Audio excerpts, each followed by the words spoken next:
आओ नई शुरुआत करते हैं, नए कंसेप्ट की बात करते हैं। हर दिन समाप्त होने से पहले हम नया कुछ प्राप्त करते हैं। Very welcome to all of you.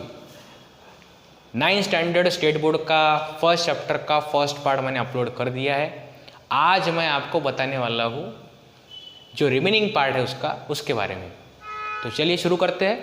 तो उसमें जो बचा हुआ कंसेप्ट था वो था एक्सेलरेशन का।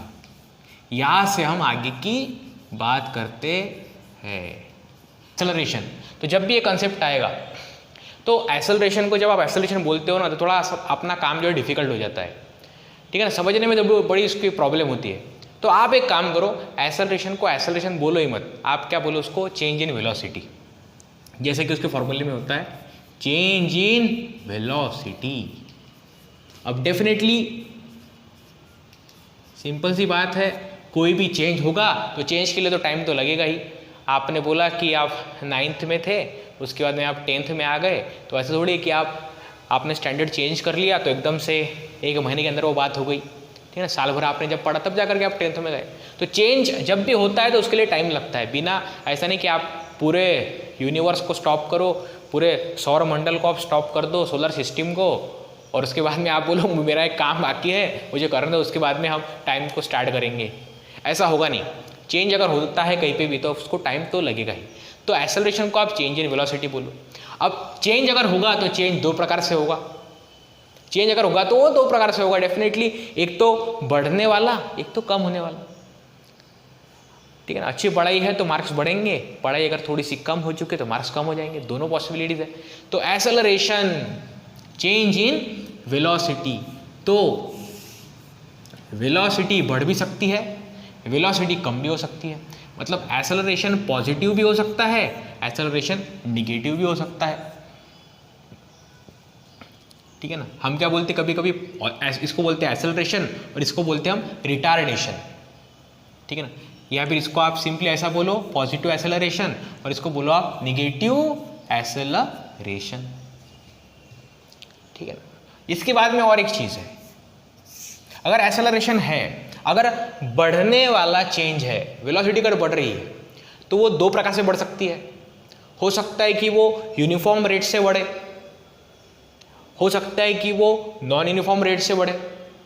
जैसे समझो आपको क्लास में आपके कितने टेस्ट हो गए, 5 टेस्ट हो गए, 5 टेस्ट आपके हो गए क्लास के अंदर। तो पहले में आपको 100 में से 70 मार्क्स है, दूसरे में आपको 75 है, उसके बाद में आपको 80 है, उसके बाद में 85 है। तो यहाँ पे अगर आप देखें तो कंटिन्यूसली जो मार्क्स है वो 5 से बढ़ रहे हैं, 5 से मार्क्स आपके बढ़ रहे हैं।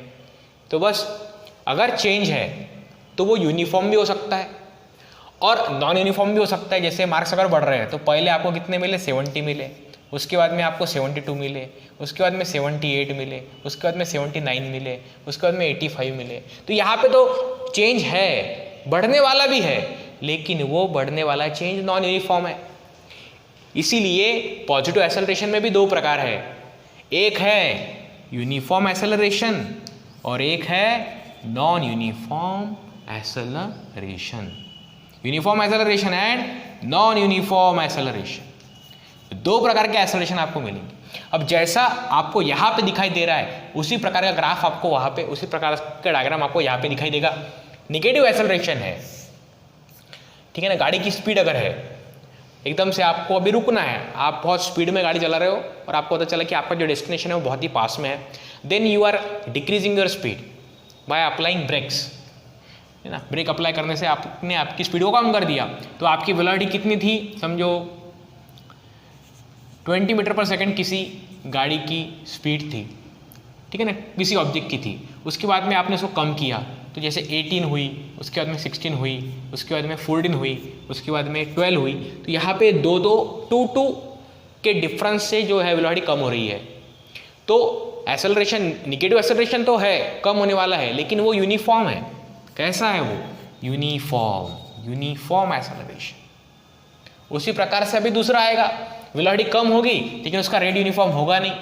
तो 20 है तो यहाँ पे 19 हुआ, उसके बाद में 17 हो गया, उसके बाद में एकदम से 12 हो गया, उसके बाद में 11 हुआ, उसके बाद में 9 हुआ। तो यहाँ पे डिक्रीज इन वेलोसिटी है लेकिन वो नॉन यूनिफॉर्म है, तो ये हो गया non uniform acceleration. Non uniform acceleration, uniform acceleration एकदम सिंपल, एकदम सिंपल तरीके से ऐसा आप समझो। आप उसको, आपको डिफिकल्टी होगी ही नहीं। एक्सेलरेशन को हम एक्सेलरेशन बोलते तो अपने को लगता है कि कोई बड़ा कंसेप्ट है, कोई डिफिकल्ट कंसेप्ट है क्या, उसको तो हम ऐसा बोले चेंज इन वेलोसिटी, बस यहीं पे काम खत्म हो जाता है। ठीक है, ओके। तो यहाँ पे अपने सारे जो कंसेप्ट है वो कर लिए, जैसे distance, displacement, velocity, speed, then acceleration. अब स्टेट बोर्ड की बुक में अपने कुछ ग्राफ्स दिए हुए हैं, कुछ ग्राफ्स, उन ग्राफ्स को हम स्टडी करेंगे। तो सबसे पहले अपने पास में है डिस्टेंस टाइम ग्राफ। सबसे पहले अपने पास में क्या है, डिस्टेंस टाइम ग्राफ। तो अगर यूनिफॉर्म वेलोसिटी है, ठीक है ना, समझो कोई पार्टिकल जो है वो यूनिफॉर्म स्पीड से आगे बढ़ रहा है, तो होगा क्या कि हर एक टाइम इंटरवल के बाद में वो इक्वल डिस्टेंस कवर करेगा। हर एक टाइम के बाद में क्या करेगा, वो इक्वल डिस्टेंस कवर करेगा। तो यूनिफॉर्म वेलोसिटी अगर है, जैसे उसकी वेलोसिटी है 5 मीटर पर सेकेंड, ये उसकी वेलोसिटी है, तो हर एक सेकंड के बाद में, हर एक सेकंड में वो क्या कवर कर रहा है, 5 मीटर इतना डिस्टेंस वो कवर कर रहा है। अभी हम देखेंगे, यहाँ पे हमने y एक्सिस पे, y एक्सिस और x एक्सिस बनाया। y एक्सिस पे हमने क्या लिया, डिस्टेंस, और हमने x एक्सिस पे क्या लिया, टाइम। x एक्सिस पे हमने लिया टाइम, यहाँ पे टाइम, यहाँ पे डिस्टेंस। तो हमने यहाँ पे समझो 5 का इंटरवल लिया हुआ है, 5 मीटर ऐसा। तो जैसे इधर 5, 10, 15, 20, 25, 30, 35, और यहाँ पे टाइम आगे बढ़ रहा है एक एक सेकंड से, जैसे 1 सेकंड, 2 सेकंड, 1, 2, 3, 4, 5, 6, 7, 8, 9, इस प्रकार से टाइम भी आगे बढ़ रहा है। तो हमने वेलोसिटी यूनिफॉर्म है 5 मीटर पर सेकंड, तो हर एक सेकंड में जो डिस्टेंस कवर हो रहा है वो 5 मीटर है। तो एक सेकंड में 5 मीटर, दूसरे सेकंड में 10 मीटर, ठीक है ना। एक्चुअली दूसरे सेकंड में 5 मीटर ही कवर हुआ, लेकिन वो स्टार्टिंग से 10 मीटर हो गया टोटल। थर्ड वाले सेकंड में कितना डिस्टेंस कवर करेगा, फिर से 5, मतलब टोटल डिस्टेंस जो है 15 हो जाएगा। फोर्थ वाले सेकंड में 20 हो जाएगा, फिफ्थ वाले में फोर्थ वाले में कितना हो गया 20, फोर्थ वाले में 20, फिफ्थ वाले में 25। अगर आप देखें तो ग्राफ कैसा जा रहा है, लीनियर जा रहा है, ठीक है ना। एकदम परफेक्ट नहीं आया वो, लेकिन लीनियर तरीके से वो आगे बढ़ रहा है। तो ये कब होगा, जब वेलोसिटी यूनिफॉर्म होंगी। जब वेलोसिटी कैसी होंगी, यूनिफॉर्म, अपने को ऐसा ग्राफ मिले। और अगर वेलोसिटी नॉन यूनिफॉर्म है तो फिर से हम ग्राफ बनाएंगे, देख लो कैसा होगा। तो जैसे कभी वो एक सेकंड में 3 मीटर कवर करता है, 3 मीटर पर सेकंड, कभी 4 मीटर पर सेकंड उसकी वेलोसिटी है, कभी 5 मीटर हो गई। तो यहाँ पे क्या हो रहा है, वेलोसिटी बदल रही है, वेलोसिटी यूनिफॉर्म नहीं है। तो हो सकता है कि वो पहले सेकंड में कुछ 5 मीटर कवर करे, दूसरे सेकंड में थोड़ा कम कवर करे, समझो उसने 4 ही कवर किया तो ऐसा आएगा, और उसके बाद में एकदम से उसने 7 मीटर कवर कर लिया अगले सेकंड में, तो ऐसा चला जाएगा ऊपर। उसके बाद में अगर उसने 3 कवर कर लिया तो फिर से नीचे चला जाएगा। तो नॉन यूनिफॉर्म तरीके से ग्राफ आगे बढ़ रहा है। मतलब ये यहाँ पे हमने डिस्टेंस लिया हुआ है और यहाँ पे हमने लिया टाइम, ठीक है ना। तो समझो पहले इसमें इसने 5 कवर किया, 5 मीटर, दूसरे इसमें 3 मीटर कवर किया, तो ग्राफ बनेगा, लेकिन ग्राफ कैसा है, नॉन यूनिफॉर्म है। ग्राफ कैसा है, नॉन यूनिफॉर्म। तो ये हो गया डिस्टेंस टाइम ग्राफ इन अ, मतलब जब वेलोसिटी यूनिफॉर्म है तब, और जब वेलोसिटी नॉन यूनिफॉर्म है तब। Then we have velocity time graph. उसके बाद में क्या है आपके पास में, वेलोसिटी टाइम ग्राफ। तो देखिए फिर से, this is y axis, this is our x axis, y and x, and these are the numbers on y axis, these are the numbers on x axis. Then ये दो अपने graph हो गए। उसके बाद में क्या है, वेलोसिटी टाइम ग्राफ। लेकिन वेलोसिटी कैसी है, कांस्टेंट, वेलोसिटी बदल नहीं रही है। जैसे हमने बोला कि 10 मीटर पर सेकंड ये वेलोसिटी है, तो जैसे हमने यहाँ से ले लिया और यहाँ पे एक वैल्यू हमने 10 ले ली, मतलब यहाँ पे 2, 4, 6, 8 ऐसा करते करते हम यहाँ पे समझो 10 हमने ले लिया। तो टाइम के साथ साथ में वेलोसिटी बदल नहीं रही है, मतलब वो कांस्टेंट है, इसलिए यहाँ पे टाइम तो आगे बढ़ेगा लेकिन वेलोसिटी आगे बढ़ेंगी नहीं, velocity will be same. Last वाला अपना जो ग्राफ है वो है velocity time graph in case of acceleration. अगर यूनिफॉर्म एक्सेलरेशन है, क्या बोला मैंने, यूनिफॉर्म एक्सेलरेशन। अब यूनिफॉर्म एक्सेलरेशन में वेलोसिटी जो है यूनिफॉर्म तरीके से बढ़ेंगी। जैसे हम बोलेंगे एक्सेलरेशन कितना है, 2 metre per second square, 2 metre per second square, तो यूनिफॉर्म तरीके से वेलोसिटी बढ़ रही है। जैसे वेलोसिटी समझो यहाँ पे 2, 4, 6, 8, 10, 12, यहाँ पे 0 और यहाँ पे हम टाइम की बात कर रहे हैं, टाइम आगे जा रहा है 1, 2, 3, 4, 5, 6, 7, 8, 9, 10। तो एक्सेलरेशन कितना है, 2 मीटर पर सेकेंड स्क्वायर। तो देखिए फिर देखिए कि पहले 1 सेकंड में कितनी वेलोसिटी है, 2 मीटर पर सेकेंड, मतलब 0 से स्टार्ट हुआ ऑब्जेक्ट और उसने 1 सेकंड में कितनी वेलोसिटी गेन कर ली, 2 मीटर पर सेकेंड। अगले सेकंड में कितना गेन करेगा वो, 4 मीटर पर सेकेंड। उसके बाद में कितना हो गया 6, उसके बाद में कितना हो गया 8। तो ऐसा कंटिन्यू क्या हो रहा है, वेलोसिटी आगे बढ़ रही है। 5 जब हुआ टाइम तो 10, तो यूनिफॉर्म तरीके से वेलोसिटी आगे बढ़ रही है। मतलब ग्राफ कैसा आएगा, लीनियर।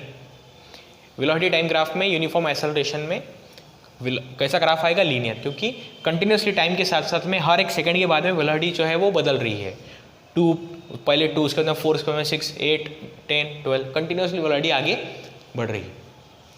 चलो एक्सेलरेशन का एक कंसेप्ट एग्जाम्पल के साथ में समझते हैं इसको।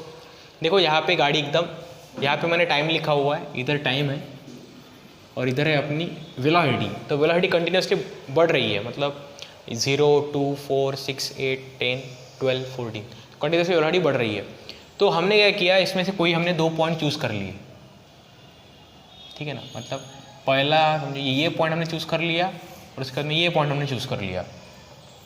अब हमने को ये देखना है कि इस 2 पॉइंट में एक्सेलरेशन कितना है। तो कोई भी आप 2 ले सकते हैं क्योंकि ये यूनिफॉर्म है।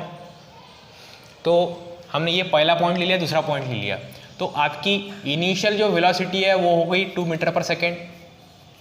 आपकी जो फाइनल वेलोसिटी है वो हो गई, कितनी हो गई final velocity, 10 metre per second. अब इसमें टाइम इंटरवल कितना लगा वो देख लो आप, कि 1, 2, 3, 4 सेकेंड लगे आपको यहाँ से यहाँ तक पहुँचने के लिए, ठीक है ना। तो टोटल टाइम कितना लगा, हमने बोला ना चेंज, अगर चेंज होता है तो टाइम तो लगेगा ही, तो हमने लिखा यहाँ पे 4 सेकेंड्स। अब हम क्या निकालेंगे, एक्सेलरेशन। तो एक्सेलरेशन हमने बोला कि चेंज इन वेलोसिटी और उसके लिए लगने वाला टाइम। तो हमने बोला कि फाइनल वेलोसिटी कितने है वो देख लो, इनिशियल कितने है वो देख लो और उसको डिवाइड करो टाइम से। तो आपकी फाइनल वेलोसिटी है 10 मीटर पर सेकेंड। यूनिट को ध्यान से देखना, यूनिट को समझा रहा हूँ मैं आपको, 10 मीटर पर सेकेंड, और इनिशियल आपकी जो वेलोसिटी है वो 2 मीटर पर सेकेंड, और लगने वाला जो टाइम जो है वो 4 सेकेंड है। कितना है, 4 सेकेंड। तो 10 - 2 मतलब 8 मीटर पर सेकेंड, और यूनिट को आप साथ में कैरी करो फटाफट, हाँ, मीटर पर सेकेंड, और यहाँ पे टाइम कितना लगा, 4 सेकेंड्स। तो अगर आप देखो तो ये बनेगा 2 metre per second divided by second, 2 metre per second divided by second. तो यूनिट क्या बनेगा देखो, 2 metre per second square. Metre per second, इसका मतलब क्या है, हर सेकेंड में वेलोसिटी 2 मीटर पर सेकेंड के रेट से बढ़ रही, इसलिए वो मीटर पर सेकेंड पर सेकेंड। एक्सेलरेशन का यूनिट क्या है, मीटर पर सेकेंड पर सेकेंड। वेलोसिटी बदली मीटर पर सेकेंड, वेलोसिटी के अंदर आने वाला चेंज 2 मीटर पर सेकेंड का है और वो 1 सेकेंड में बदलती है। तो 2 metre per second upon second, इसलिए वो 2 मीटर पर सेकेंड स्क्वायर होता है। ये आप थोड़ा सा नोटिस करें, क्योंकि हम लिखते हैं ना कि एक्सेलरेशन का यूनिट जो है वो मीटर पर सेकेंड स्क्वायर है। वो क्यों है, क्योंकि ऊपर वेलोसिटी है मीटर पर सेकेंड में और नीचे सेकेंड है, तो मीटर पर सेकेंड स्क्वायर हुआ वो, इसलिए वो मीटर पर सेकेंड स्क्वायर है। आपको हमारे चैनल पे अपलोड होने वाले वीडियोस कैसे लग रहे हैं, आप हमें कमेंट करके ज़रूर बताएं। वीडियो को लाइक करें, शेयर करें, और जो लोग नए आए हुए चैनल पे वो सब्सक्राइब ज़रूर करें।